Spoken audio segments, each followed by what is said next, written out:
Hare Krishna, welcome everyone. Good to see you all. Tonight, we are continuing with our study of the Bhakti Shastri course.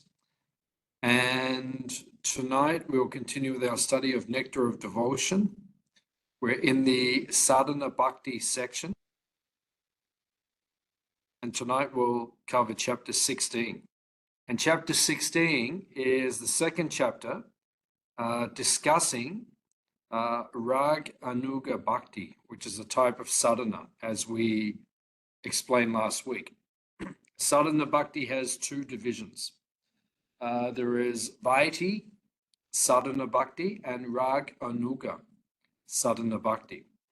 So Vaiti refers to rules and regulations. And sadhana means practice. Bhakti means devotion. So the devotion of practice, which is governed by rules and regulations. And as we discussed last week, it is somewhat fear-based because the reason people follow Vaidhi Sadhana Bhakti is because they think, well, if I follow it, I'll get reactions and or I'll disappoint my spiritual master, or I'll disobey my spiritual master.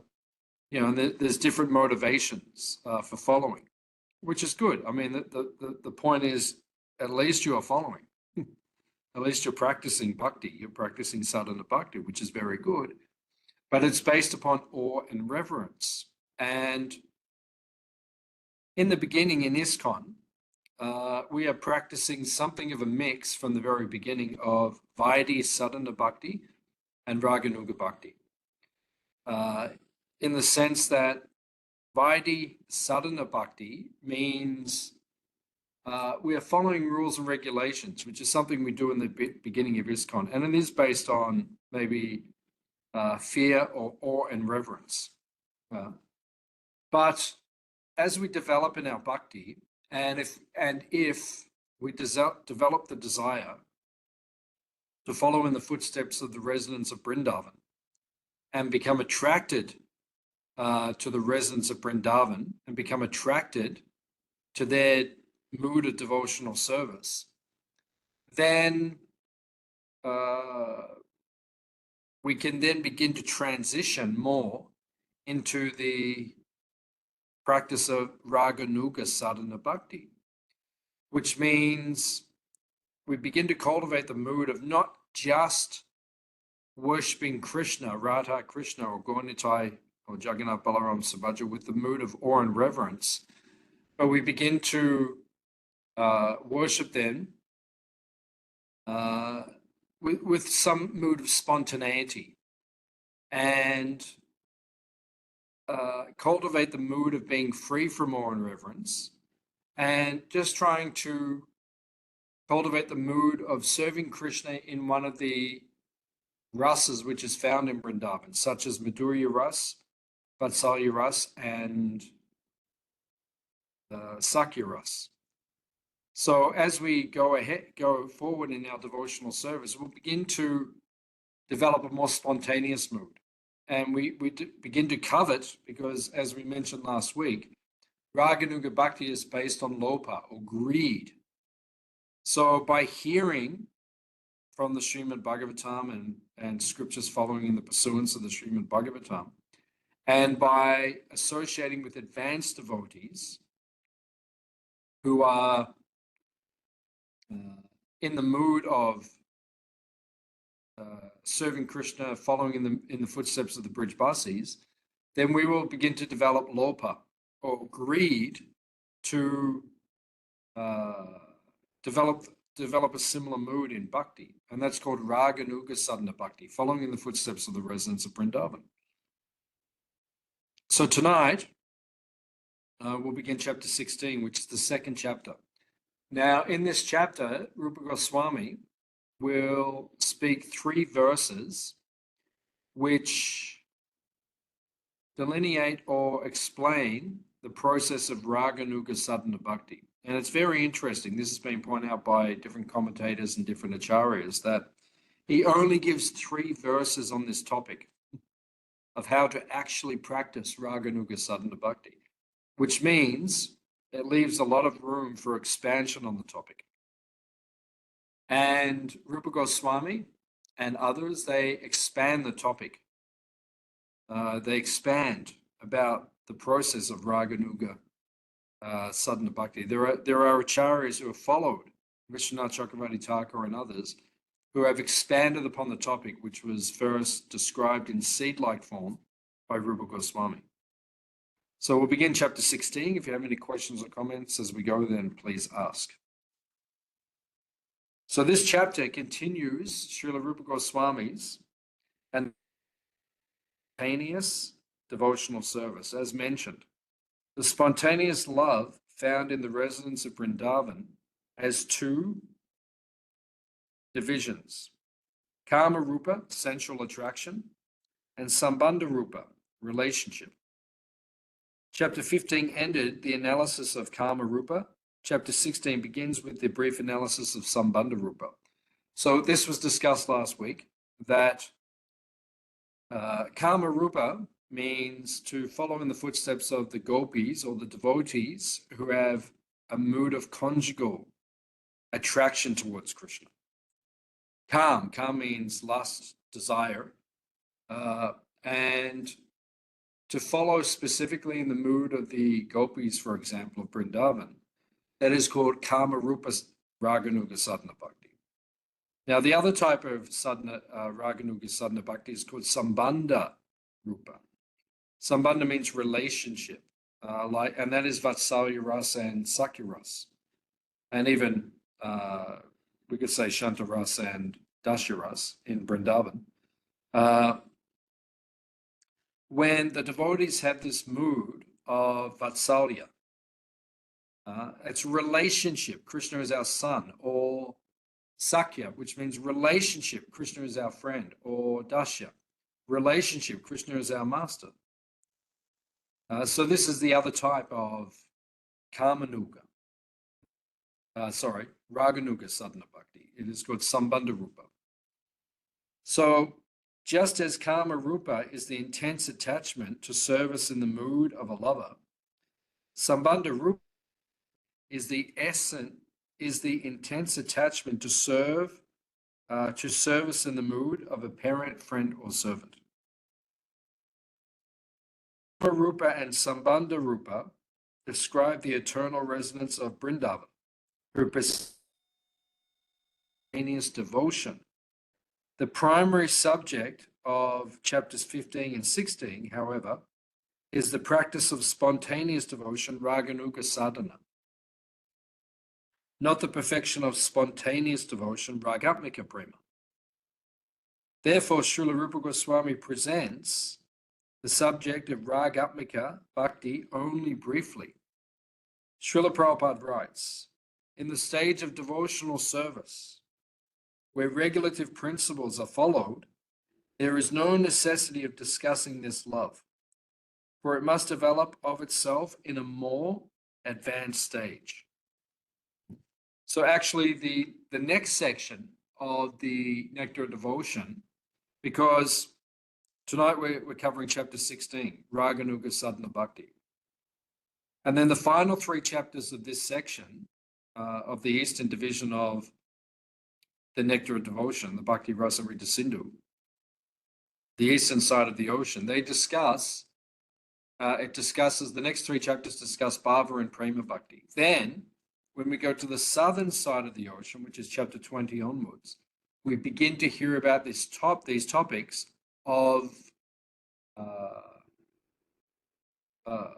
Prema being unpacked, or love for Krishna, Prema Bhakti being unpacked. And then we hear about Ragatmika Bhakti, the love of the actual eternal associates of Krishna, his Nitya Parikas.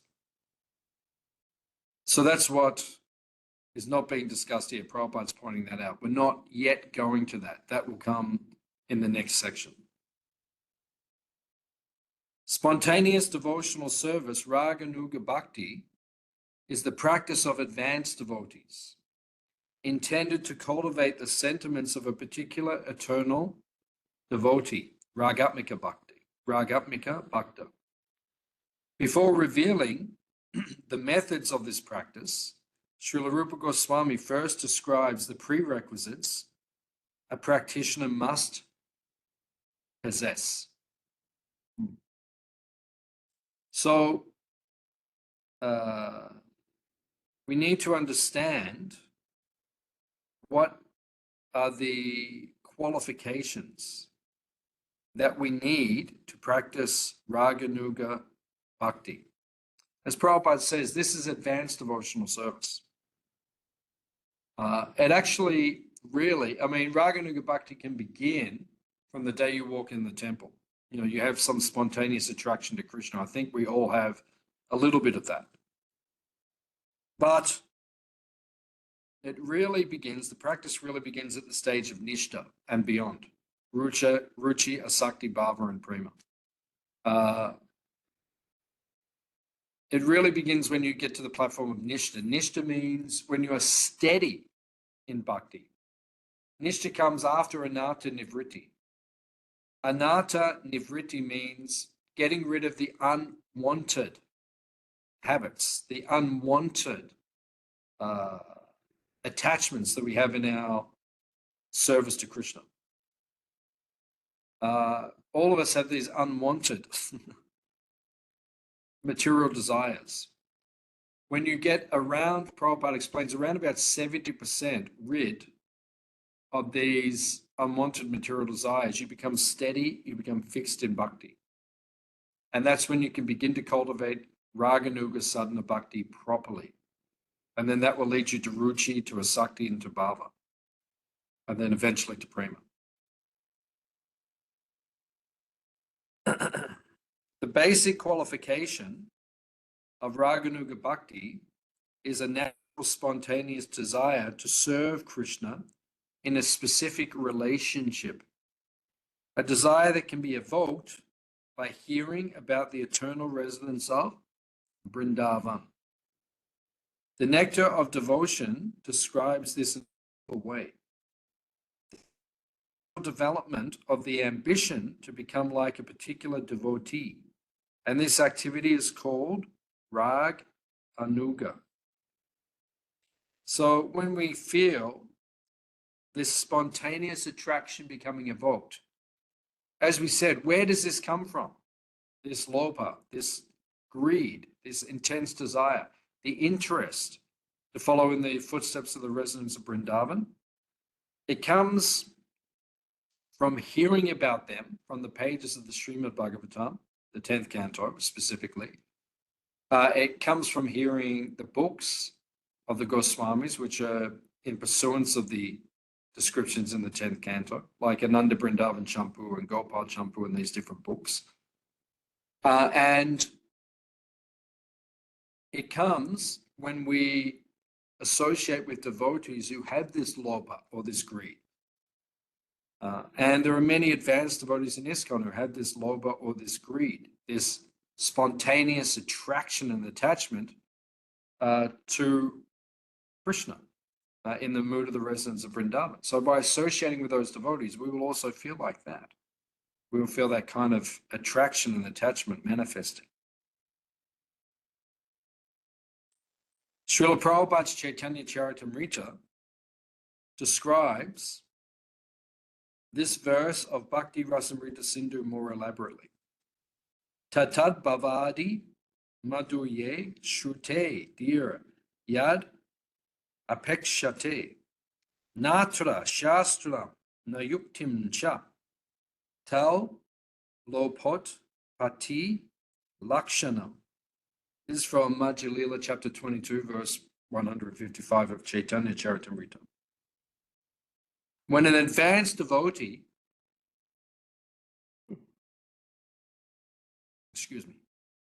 when an advanced realized devotee hears about the affairs of the devotees of Vrindavan in the mellows of Shanta, Dasya, Sakya, Vatsalya, and Madhurya, he becomes inclined in that way, and his intelligence becomes attracted. Indeed, he begins to covet that particular type of devotion. When such covetousness is awakened, One's intelligence no longer depends on the instructions of Shastra, revealed scripture, logic, or argument.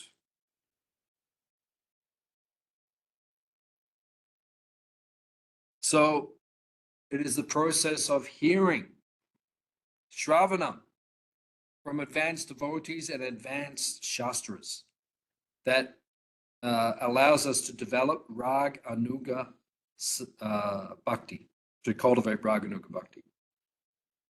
So that means we have to hear Bhagavatam, Krishna book, and these other books following in the pursuance of the Vedic version. And this will help us, and to associate with those devotees, hear from those devotees who speak about these topics, and that will elevate our consciousness. The devotional service of a Raganuga devotee is guided only by his intense craving to attain the service of a particular resident of Vrindavan, not by scriptural injunction. Srila Prabhupada describes, these Raganuga devotees do not follow the regulative principles of devotional service very strictly, but by spontaneous nature become attracted to some of the eternal devotees such as Nanda and Yashoda, and they try to follow in their footsteps spontaneously.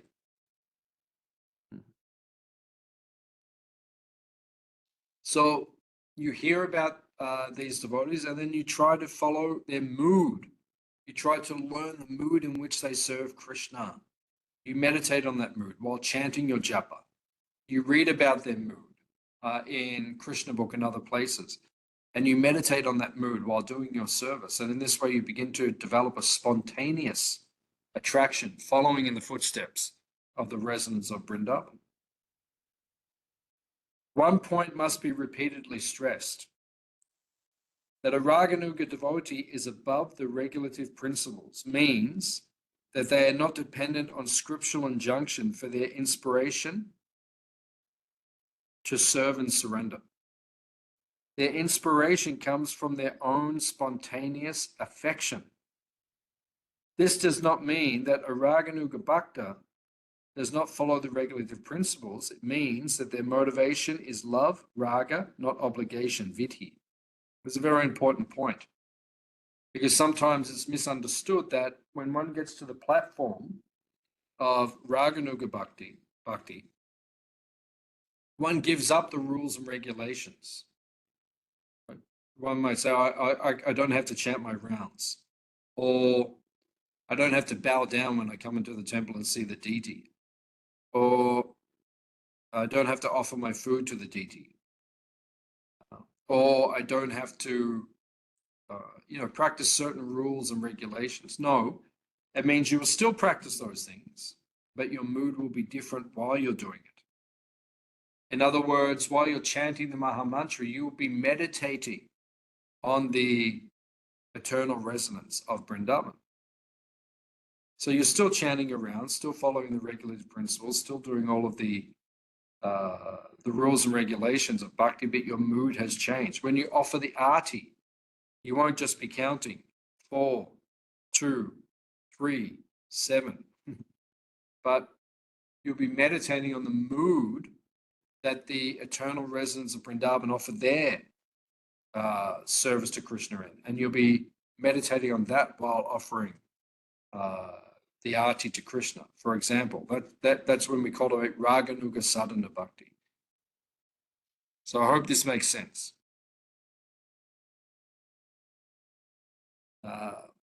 The basic qualification for Raganuga Bhakti is eagerness, lopa, to achieve the service of a particular Ragatmika devotee. But this eagerness is not cheap or easy to come by. Lopa, intense covetousness, refers to the state where our sole and overwhelming desire is to please Krishna in a particular way. As long as there is some other desire in our hearts, the required intensity of focus cannot manifest.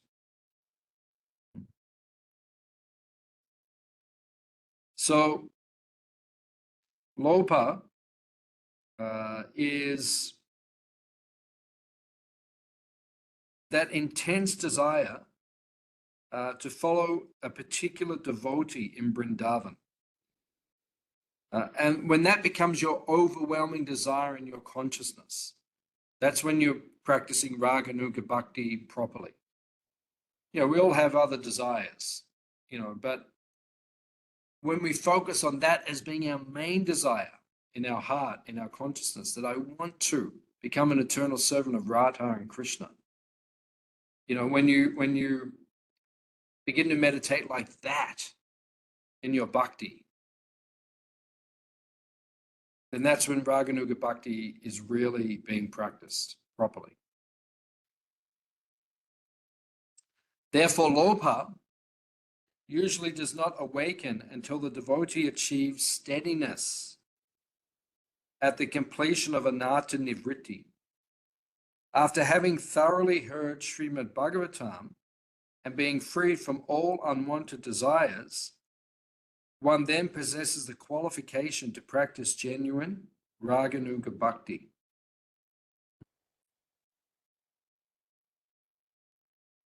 So it's a nice point which is being made here. We have to become steady. We have to become at least 70% free of material desires. And we have to have thoroughly heard the Bhagavatam, which means we have to hear the Bhagavatam regularly and from advanced devotees. And by doing this, then we also practice Raganuga Bhakti properly. Srila Prabhupada states on page 126, we must always remember, however, that such eagerness to follow in the footsteps of the denizens of Braj, Vrindavan, is not possible unless one is freed from material contamination. He defines freedom from material contamination as follows. There is a stage called anatta nivritti, which means the disappearance of all material contamination.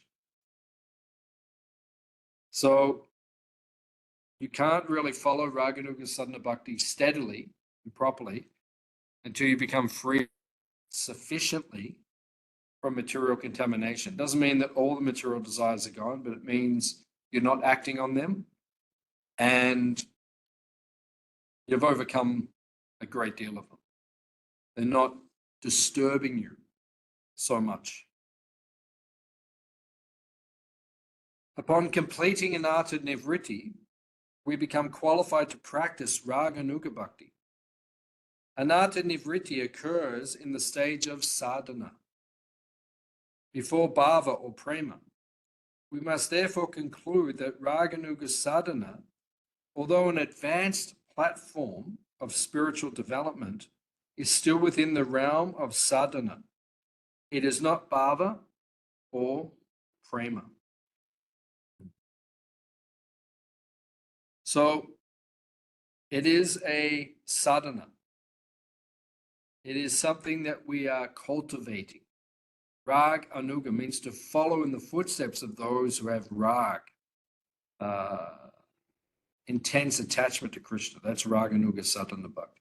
We're just practicing. And sometimes you hear devotees speak about Raganuga Sadhana Bhakti. They don't understand it properly, and they're mentioning that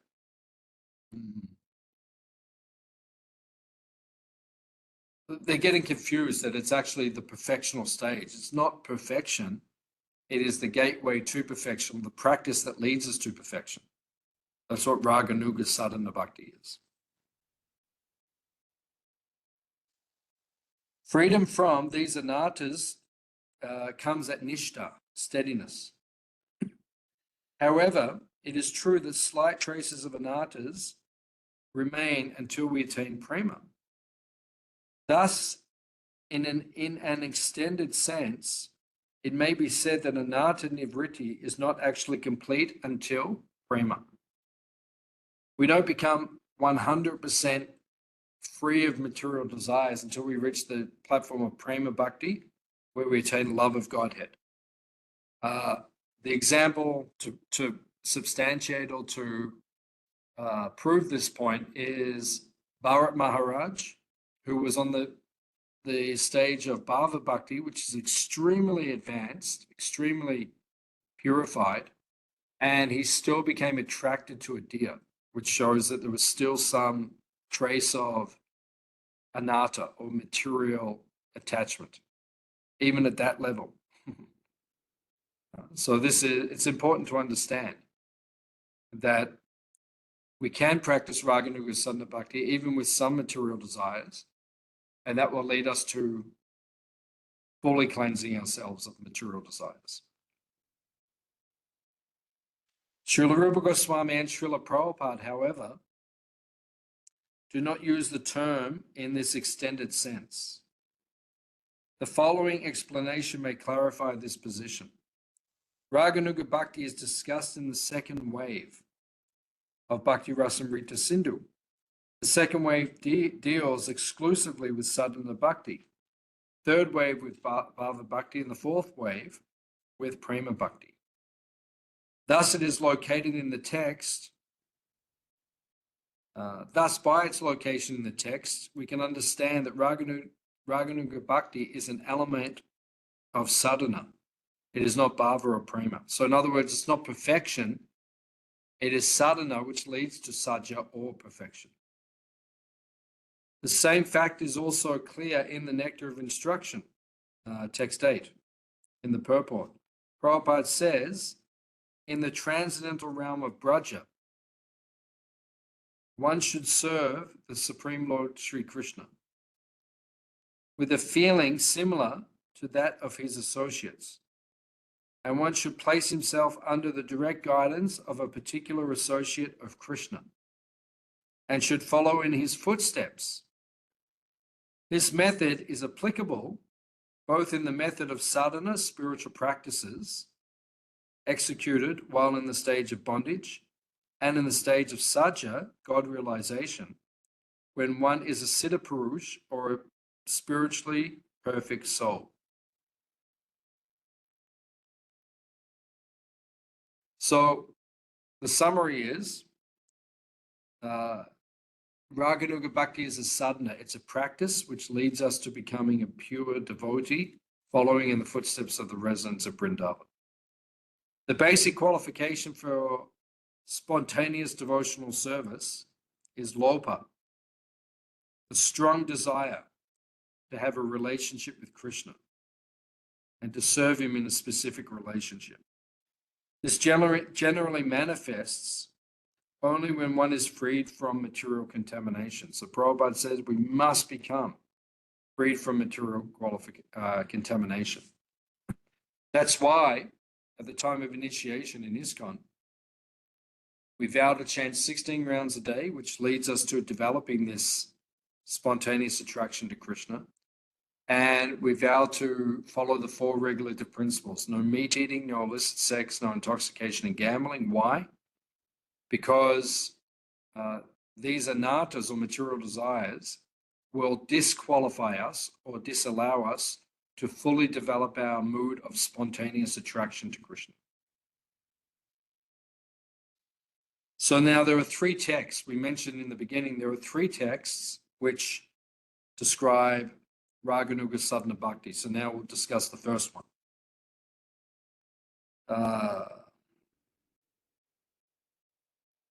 The third paragraph of page 126, under the subheading of conjugal love, we find the first verse describing Raganuga Sadhana Bhakti, which is from Bhakti Rasamrita Sindhu 1 to 294.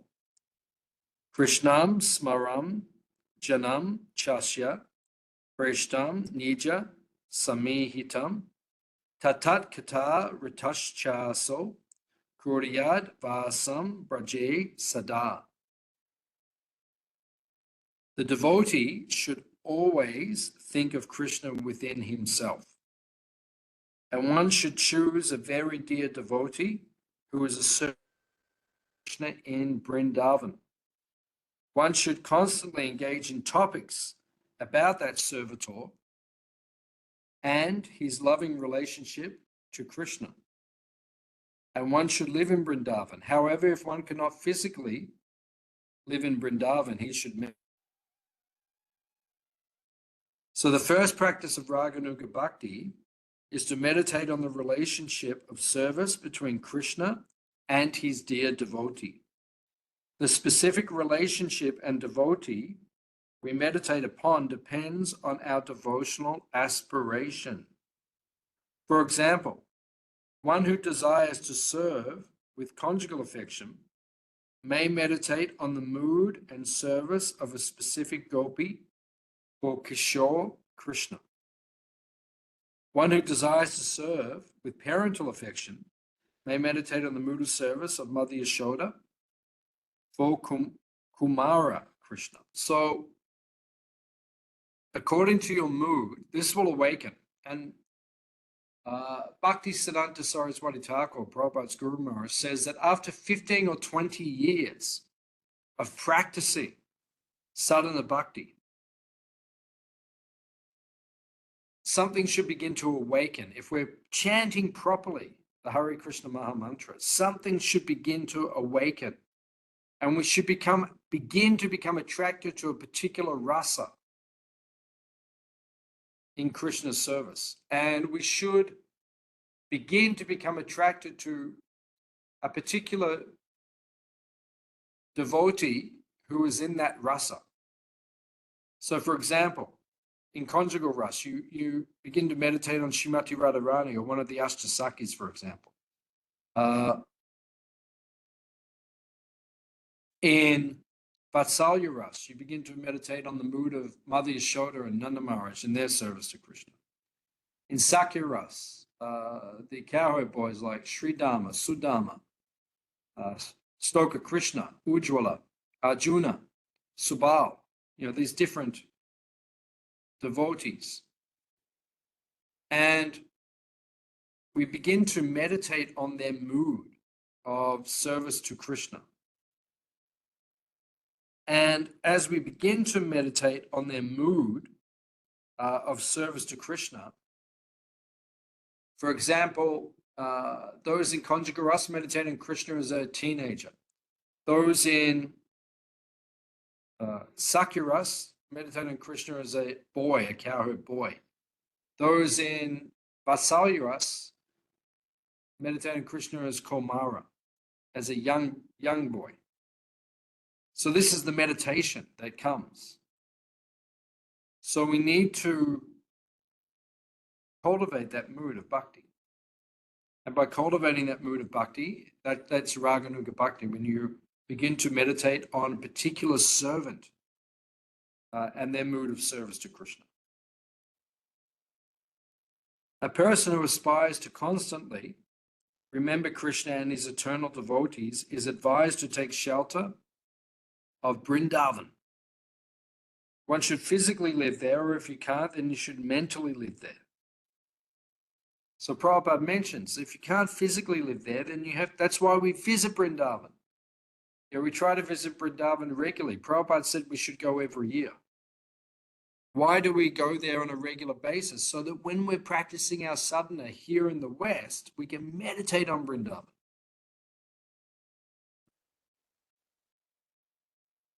So it is very important to visit the Holy Dham regularly. And then, if we can't live there permanently, then we can meditate on the Holy Dham in our devotional service. Prabhupada summarizes these instructions by saying, when one is actually liberated from material contamination, he can always remember an eternal devotee in Vrindavan in order to love Krishna in the same capacity. And developing such an aptitude, one will always live in Vrindavan, even within his mind. Now the second verse, which describes Raganuga Sadhana Bhakti. Seva sadhika rupena siddha rupena chatrihi tadbhava lipsuna karya Braja Lokanu Sarataha. The advanced devotee who is inclined to spontaneous loving service should follow the activities of a particular associate of Krishna in Vrindavan. He should execute service externally as a regulative devotee, as well as internally from his self-realized position. Thus, he should perform devotional service both externally and internally. This is an interesting point. In Raganuga Sadhana Bhakti, externally, we follow the footsteps of Chaitanya Mahaprabhu and his associates, the six Goswamis, and Lord Chaitanya's associates. We practice sadhana bhakti as Prabhupada externally taught us and showed us. Right? That is the mood that we should all follow. Now, we should follow that mood externally. Externally, we should serve like that. Right? Following the footsteps of the Goswamis, of Prabhupada, our Guru Maharajas, we should externally practice all the items of sadhana that they practice. Chanting our rounds, hearing the Bhagavatam, associating with the devotees, worshipping the deities, and residing in holy places. And internally, we should meditate on Krishna's eternal servants in Sri Vrindavan Dham, or Lord Chaitanya's eternal servants in Sri Mayapur Dham, or both in conjunction. This is the mood of the Raganuga Sadhana Bhakti. In Raganuga Sadhana Bhakti, internally he is meditating on the eternal associates, and externally he's following their footsteps when they come to this world as Chaitanya Mahaprabhu's associates. The first verse instructed the Raganuga Bhakta to always think about an eternal devotee of Vrindavan. The present verse elaborates on this, instructing how to think of this Vrindavan devotee and absorb oneself in his or her loving service mood. So, Prabhupada writes on page 126, a devotee who is actually advanced in Krishna consciousness, who is constantly engaged in devotional service, should not manifest himself, even though he has attained perfection. The idea is that he should always continue to act as a neophyte devotee as long as his material body is there. Activities in devotional service under regulative principles must be followed even by the pure devotee.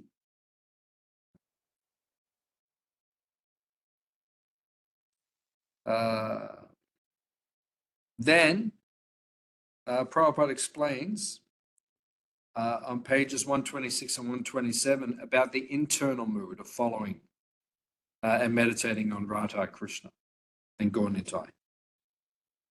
When he realizes his actual position in relationship with the Lord, he can, along with the discharging of regulative service, think within himself of the Lord, under the guidance of a particular associate of the Lord, and develop his transcendental sentiments in following that associate. Externally, follow the eternal associates of Lord Chaitanya. Internally, follow the mood of the Brij-Basis.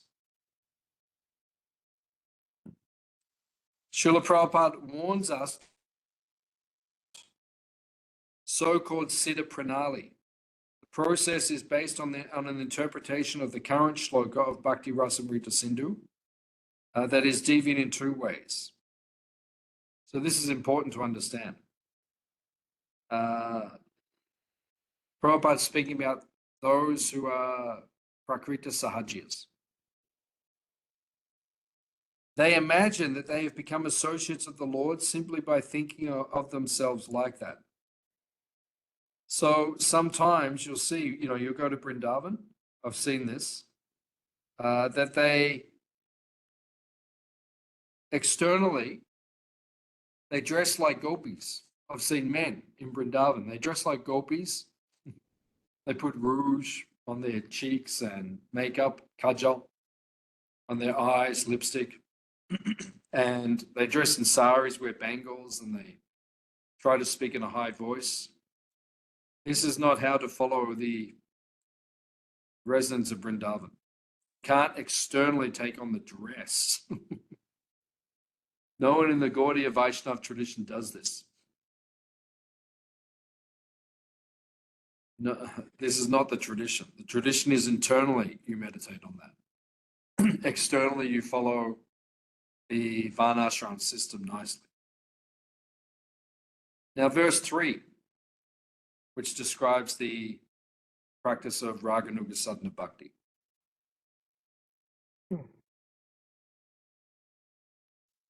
Excuse me. Shravanot, Kirtanadini, Vaita, Bhaktyu, Ditanitu, Yan Gani, Chaitanyatra, Vigeyani, Manishibi. Learned acharyas know that the 64 practices of Vaidhi Bhakti, headed by hearing and chanting, are also useful in Raganuga Bhakti. It's an important point. As we mentioned previously, the 64 items of Bhakti, which we've just studied from chapter 6 to 13, when you practice Raganuga Sadhana Bhakti, you still follow those 64 items of Bhakti because they will awaken love of Godhead. Now, when you become more advanced in Bhakti, you practice those 64,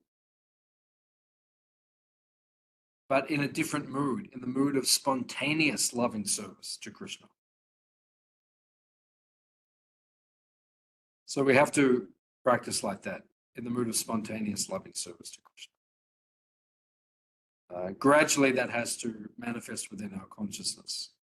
We're still doing all the same types of devotion. We make garlands, as an example. We offer arti, we offer the bhoga, we dress the deities. But the mood changes internally. We meditate on the mood of the residents of Vrindavan while we're doing those services.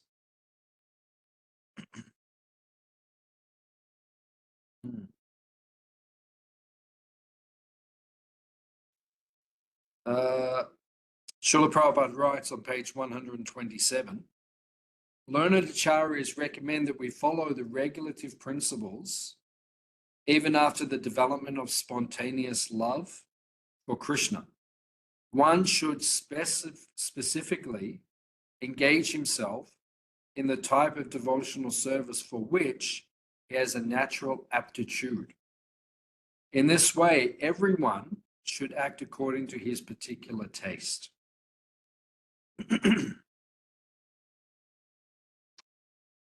So that is Raganuga Sadhana Bhakti.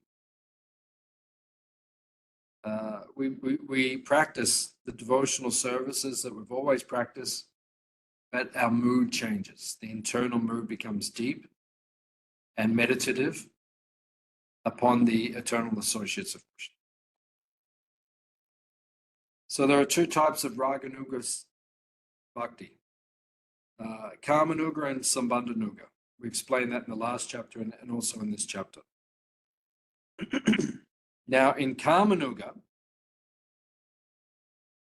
there are two divisions.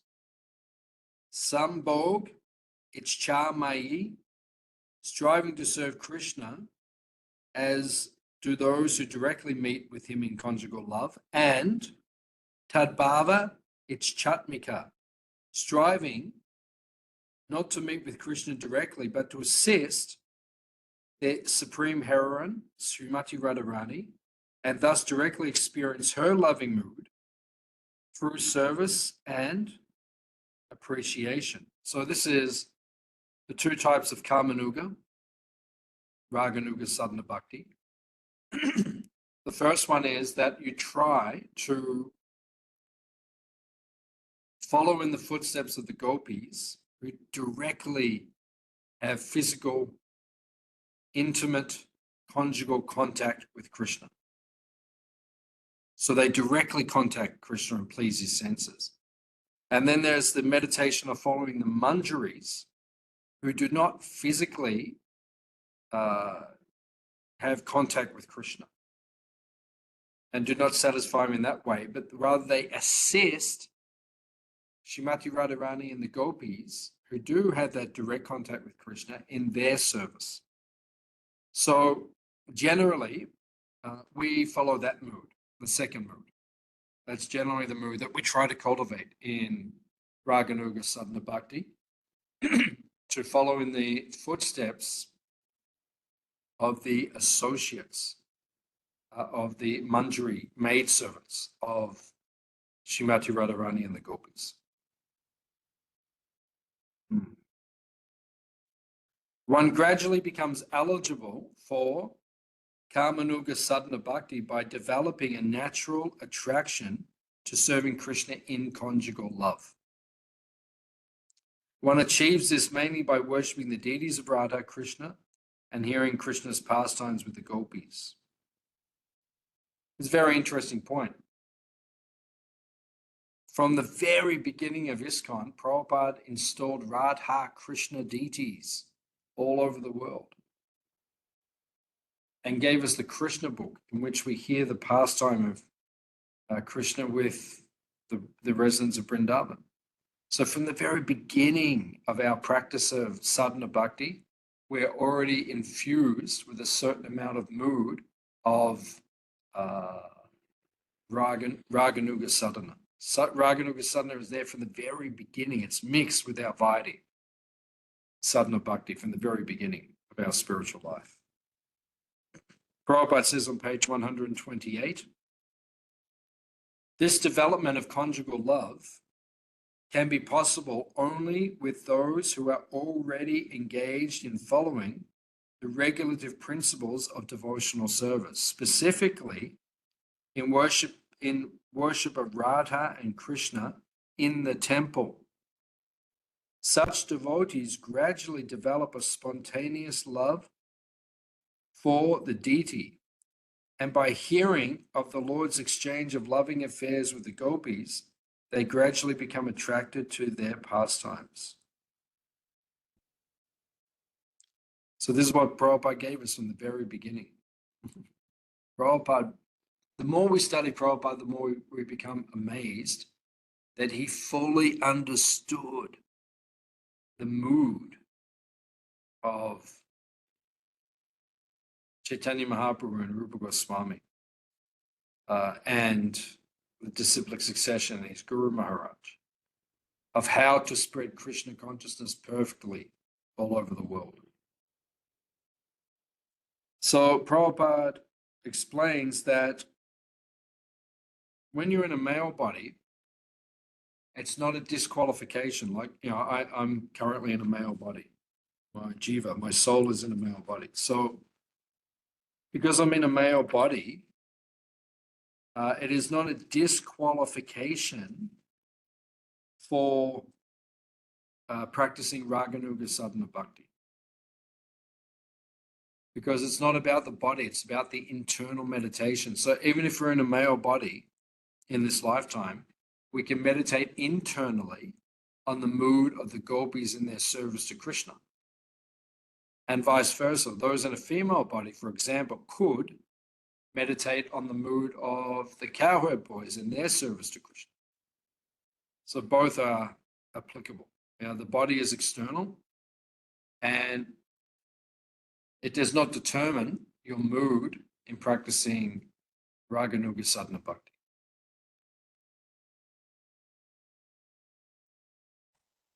Now, there are two further clarifications in regards to conjugal love.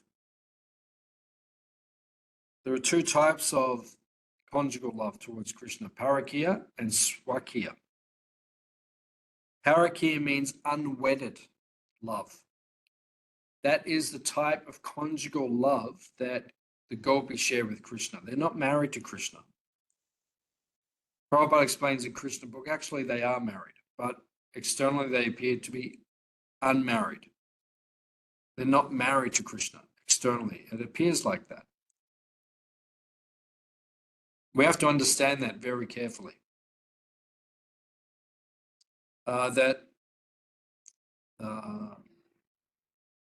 It's a type of conjugal love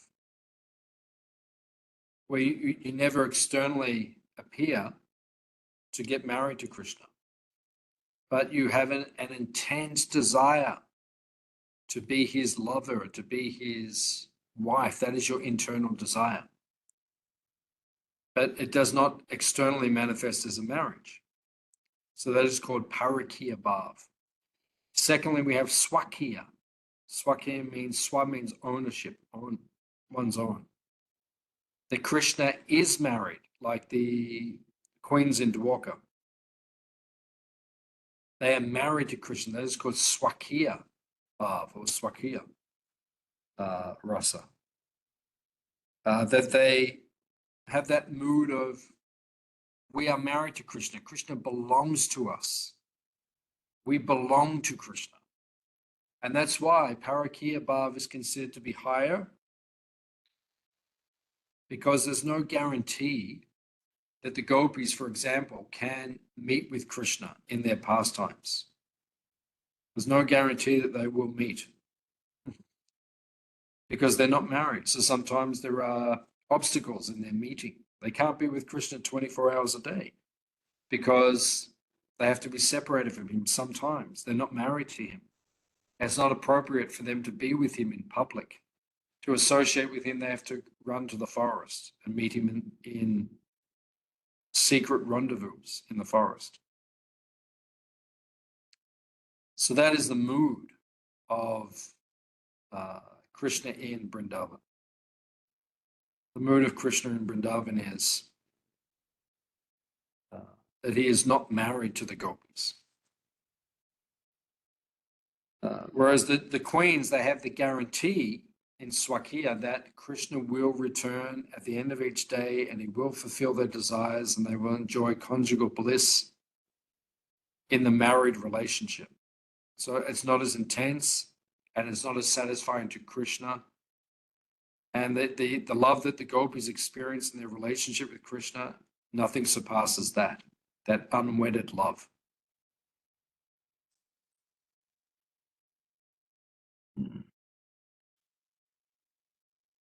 Now there is also Sambandhanuga. This chapter ends with a summary of Srila Rupa Goswami's instructions on developing spontaneous attachment to Krishna in parental or friendly moods.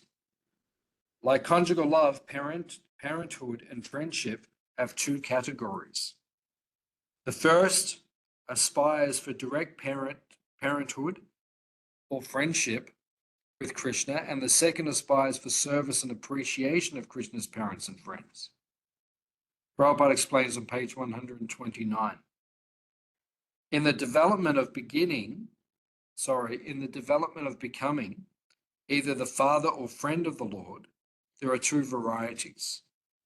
One method is that one may try to become the father of the Lord directly, and the other is that one may follow Nanda Maharaj and cherish the ideal of being Krishna's father.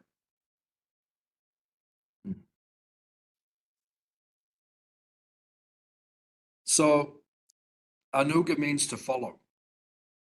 You can't become Mother Yashoda and you can't become Nanda Maharaj, but you can become their followers, their assistants, their servants, or you can follow in their mood. But we cannot become those devotees. Rupa Goswami warns of the danger of aspiring for a direct relationship, especially in relation to parenthood. When desiring to become Krishna's father, one may inadvertently develop a desire to become Nanda Maharaj himself. This is no less a Mayavadi conception than the desire to become Krishna. If one becomes contaminated by such Mayavad implications, whatever advancement he has made will be obliterated. Rupa Goswami gives an example of Sambandhanuga Sadhana Bhakti. This is page 130 of Nectar of Devotion. In the Skanda Purana, there is a story of an old man residing in Hastinapur, capital of the kingdom of the Pandavas, of the Pandus, who desired Krishna as his beloved son. This old man was instructed by Narada to follow in the footsteps of Nanda Maharaj, and thus he achieved success. On page 130, it also says, Rupa Goswami closes the discussion on Raganuga Sadhana Bhakti by mentioning that some people, the Vallabha Sampradaya, use the term Pushti Marg to indicate Raganuga sadhana. Srila Prabhupada writes, this process of devotional service is sometimes called Pushti Marg. So there are other sampradayas like the Vallabha Sampradaya, the Nimbaka Sampradaya. There are other sampradayas who also practice Raganuga sadhana bhakti. But we are Gaudiya Vaishnavas, so we follow in the mood and follow in the footsteps of the 6 Goswamis of Vrindavan. Srila Rupa Goswami and Srila Raghunath Das Goswami and the other Goswamis of Vrindavan. So I'll stop there for tonight. Does anyone have any questions or comments on anything we discussed?